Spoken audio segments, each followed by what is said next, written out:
جس معاشرے میں وہ پروان چڑھتا ہے وہ بھی اس کو بنانے اور بگاڑنے میں اہم کردار ادا کرتے ہیں۔ صوبتے سالے ترا سالے کند، صوبتے تالے ترا تالے کند، اچھے لوگوں کی صحبت تجھے اچھا بنا دے گی اور برے لوگوں کی صحبت تجھے برا بنا دے گی۔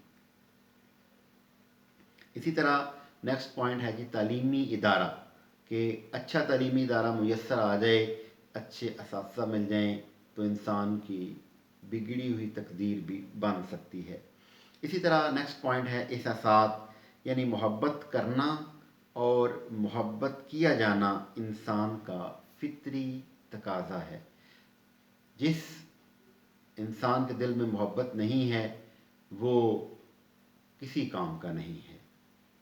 دل تو تیری سرکار سے سب کو ہی مل جاتے ہیں، درد جب تک نہ ملے دل دل نہیں ہوتا، اور درد دل کے واسطے پیدا کیا انسان کو، ورنہ طاعت کے لیے کچھ کم نہ تھے کروب یاں۔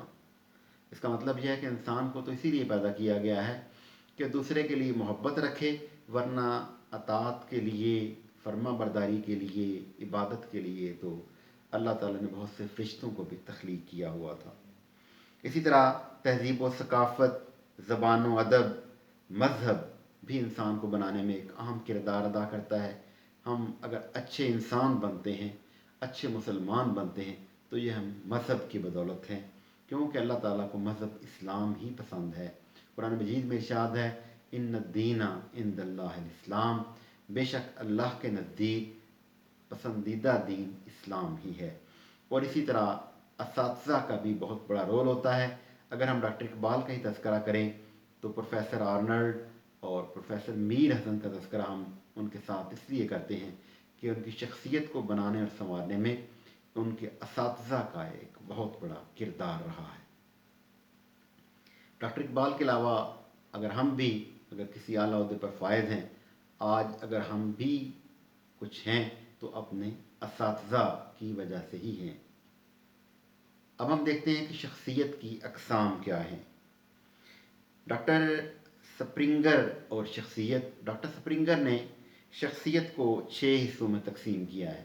نمبر 1 علمی شخصیت، نمبر 2 فنی شخصیت، نمبر 3 تجارتی شخصیت، نمبر 4 مذہبی شخصیت، نمبر 5 سماجی شخصیت اور نمبر 6 سیاسی شخصیت۔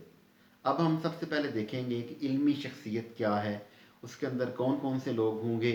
حکماء، علماء، فلسفی، دانشور، مصور، نقاش اور سائنسدان، یہ علمی شخصیت ہیں۔ اب فنی شخصیت میں کاریگر، انجینئر، فنکار، صنعت تراش، گلوکار وغیرہ شامل ہیں۔ اسی طرح تجارتی شخصیت میں وہ افراد جن کا رجحان اور دلچسپی تجارت اور کاروبار کی طرف ہوتا ہے۔ اسی طرح مذہبی شخصیت، مذہبی علماء، مذہبی رہنما، مجتہدین اور روحانی پیشوا اس کے اندر آئیں گے۔ اسی طرح سماجی شخصیت میں جو عوام کی فلاح اور انسانیت کی خدمت کے میں زندگی گزار دیتے ہیں، مثلا عبدالستار ایدھی۔ اور اسی طرح سیاسی شخصیت جو اپنی صلاحیتوں کی بنا پر سیاسی امور میں دلچسپی لیتے ہیں۔ اسی طرح ڈاکٹر ینگ نے شخصیت کو 2 حصوں میں تقسیم کیا ہے۔ وہ لکھتے ہیں کہ اندرون بین شخصیت ہوتی ہے ایک، جس کو ہم کہتے ہیں انٹروورٹ پرسنالٹی، اور بیرون بین شخصیت ایکسٹروورٹ پرسنالٹی۔ اب ہم دیکھتے ہیں کہ انٹروورٹ پرسنالٹی کے اندر کون کون سے لوگ آئیں گے۔ یہ دنیا سے متاثر ہونے کی بجائے اسے متاثر کرنے کی خواہش رکھتے ہیں۔ اس میں صوفیہ اکرام، فلسفی، شاعر، آرٹسٹ اور ادیب شامل ہوتے ہیں۔ اور اسی طرح بیرون بین شخصیت یعنی ایکسٹروورٹ پرسنالٹی میں شعلہ بیان مقرر، سیاستدان، ریاضی دان شامل ہیں۔ یہ وہ لوگ ہوتے ہیں جو دنیا کی سرگرمیوں میں دلچسپی لیتے ہیں۔ اسی طرح ووڈورڈ اور شخصیت، ووڈورڈ نے شخصیت کا نام جو ہے وہ ایمبی ورڈ پرسنالٹی کا دیا ہے، یعنی متوسط امتزاجی شخصیت۔ یہ سوچ بچار بھی کرتے ہیں اور عملی کام بھی کرتے ہیں۔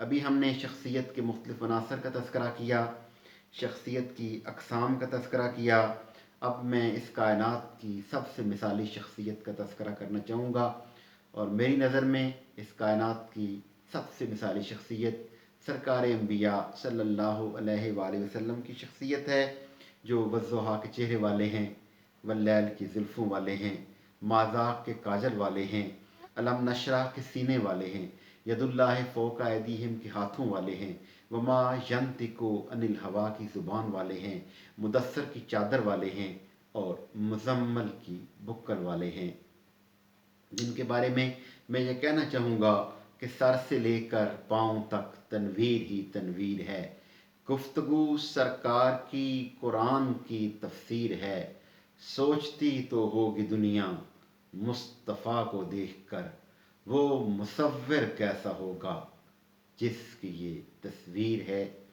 اور اسی طرح پیر میر علی شاہ بھی خاموش نہیں رہے، وہ لکھتے ہیں کہ صورت نو میں جان آکھاں کہ جان جہان آکھاں، سچ آکھاں تے رب دی شان آکھاں، جس شان تھی شاناں سب بنیاں۔ اور اسی طرح غالب کو اپنے اچھے شاعر ہونے پر، اچھے نثر نگار ہونے پر بہت اہمیت بھی حاصل ہے اور فوقیت بھی حاصل ہے، اور ان کو بڑا مان بھی ہے کہ وہ ایک بہت اچھے شاعر اور ادیب ہیں۔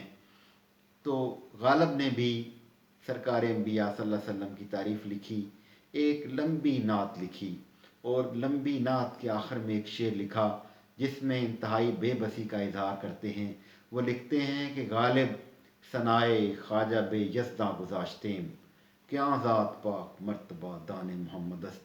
وہ کہتے ہیں کہ غالب میں اپنے آقا و مولا حضور نبی کریم صلی اللہ علیہ وسلم کی تعریف اپنے رب پر چھوڑ دیتا ہوں، کیونکہ وہی ایک ایسی ذات ہے جو آپ صلی اللہ علیہ وآلہ وسلم کا مرتبہ اور مقام جانتی ہے۔